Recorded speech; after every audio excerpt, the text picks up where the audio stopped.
7:36 en el Sol de la Mañana. María Elena Núñez. Gracias, Seuri. Buenos días a todos y a todas. Cuando yo vi ese titular ayer, gobierno quita subsidio combustibles a choferes, dije, por fin, pero ¿cuánto tiempo tomaron para esto? De verdad que esas cifras de crecimiento económico que han mostrado con mucho orgullo las autoridades dominicanas, digamos, en la última década, contrastan con este retraso que nosotros hemos tenido en materia de transporte. Ahora hablamos del transporte de pasajeros, pero esto es válido tanto para el transporte de pasajeros como para el transporte de carga.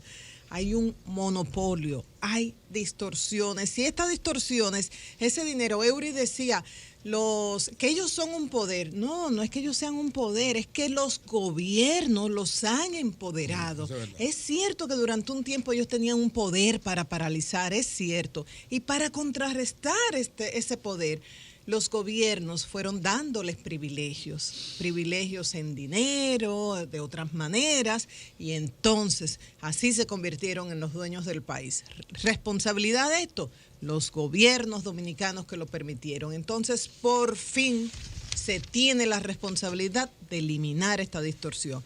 Y yo creo que debemos prepararnos todos porque parece que el gobierno está dispuesto a recaudar ese dinero, a recoger ese dinero que necesita para los programas, ya que no ha podido subir vía un pacto fiscal los impuestos. Y digo esto porque en cuestión de semanas que lleva esta gestión del presidente Danilo Medina, tuvimos un aumento que en muchos casos fue de un 100% en el peaje.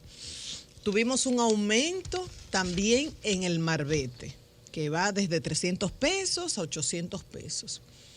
Hubo un aumento en el ITEVIS, o sea, ahora los industriales tienen que pagar el 50% en aduanas. También los inversionistas de zonas francas tienen que pagar la renta por sus dividendos. Dicen que se había hecho un acuerdo, según el DERE-CAFTA, que esto no se iba a hacer hasta tanto otros países de la región lo hicieran. Y ya lo hicieron hace unos años, tanto El Salvador como Honduras. Y ahora la eliminación de este subsidio. Y si tomamos en cuenta las palabras de Temístocles Montaz, él dijo, esta medida es irreversible. Ya se está tomando desde hace como 30 días y vienen otras medidas. O sea, que preparémonos ante estos ajustes. Uno, observando todo desde las gradas, aun cuando esto implique sacrificio para cada uno de nosotros, aplaude estas medidas, pero con una condición. Hay que garantizar calidad en el gasto. Ok, que todos aportemos una cuota de sacrificio, pero que esto vaya realmente a las personas más necesitadas, que estos recursos no vayan a bolsillos privados con la complicidad de las autoridades o a despilfarros, que no solamente se eliminen las distorsiones creadas por exenciones, sino también las distorsiones salariales. O sea, que el gobierno con esto asume un reto. Yo creo que ya tenemos una llamada. En unos minutos con esto asume un reto. Las protestas vendrán. De hecho, ya han organizado van a ir hacia Industria y Comercio, hay una marcha. De parte de las autoridades han militarizado los puentes, o sea, hay que prepararse. Pero Temístocles Montaz dice, no hay motivos para aumentar el pasaje. Recuerdo algunas cifras, cada año entre 2.000 y 4.000 millones que se iban por este concepto a los sindicatos. Y esto era para garantizar el precio del pasaje. No. Oigan las palabras de Temístocles Montaz. El gobierno sabe que una parte muy importante, posiblemente la mitad de este subsidio no se utiliza para los fines para los cuales originalmente fue concebido, sino que se utiliza para otros fines. Para negociarlo. Y esto ha creado distorsiones en el mercado de los combustibles. Y dice, cuando se creó, los precios internacionales serán otros. El precio internacional, bueno, ahora sí vamos a hacer una pausa aquí y recordamos los datos que aportó Temístocles Montaz. Decía, ¿cuáles eran los precios al momento de tomar esta medida y cuáles son los precios actualmente? En cuanto a los precios internacionales del gasoil, decía, en aquella ocasión, $3.50. Ahora, por debajo de $1.50 y medio. Petróleo, en aquella ocasión, $215 el barril. Ahora, por debajo de $50. Así que no digan que están defendiendo a los pobres. Nada de chantaje. Y uno se pregunta, estas distorsiones creadas por ese subsidio, estas distorsiones en el mercado de los combustibles, esto ha costado vida. ¿Cuántos choferes han muerto por la competencia generada por rutas y por el dinero que involucra este subsidio? ¿Y cómo devolver estas vidas? Entonces, bien por este acto de responsabilidad de parte del gobierno de quitar estas distorsiones, esperamos las próximas medidas y esperamos también que las distorsiones, como decíamos, vayan también a lo relativo a la calidad del gasto, a evitar corrupción y evitar despilfarro. Y antes de terminar, cuando hablamos de cuando una autoridad no actúa correctamente, las consecuencias que tiene.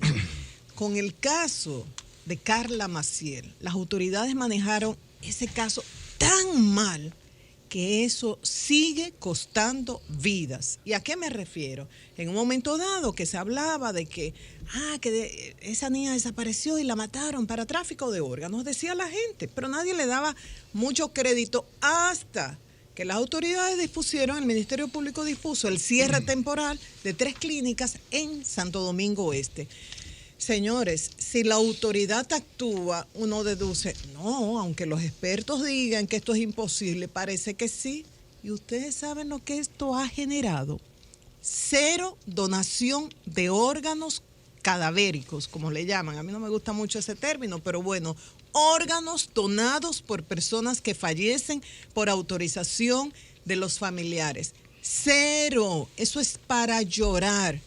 Cada año cerca de 2,000 pacientes pasan a depender de diálisis por insuficiencia renal. Repito, cada año, según cifras dadas por los expertos, en este país cerca de 2,000 pacientes pasan a depender de diálisis por insuficiencia renal.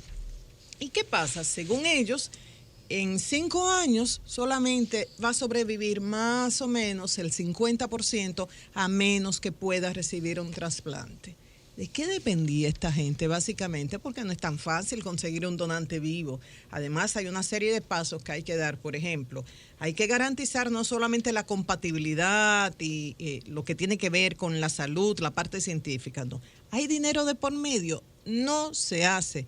Los médicos tienen que garantizar que ese donante vivo lo está haciendo libremente. ¿Hay presión de algún tipo? No se hace. O sea, hay muchos elementos que impedirían que ese donante vivo le ceda un órgano a otro si no se reúnen esas condiciones. Entonces, lo más fácil es el donante cadavérico siempre que la familia lo autorice. Y antes era normal, esto fluía. Desde el caso de Carla Maciel, esto llegó a 0. Entonces, vamos a recordar lo que han dicho los expertos de que es imposible que estos casos hayan surgido por trasplante de órganos.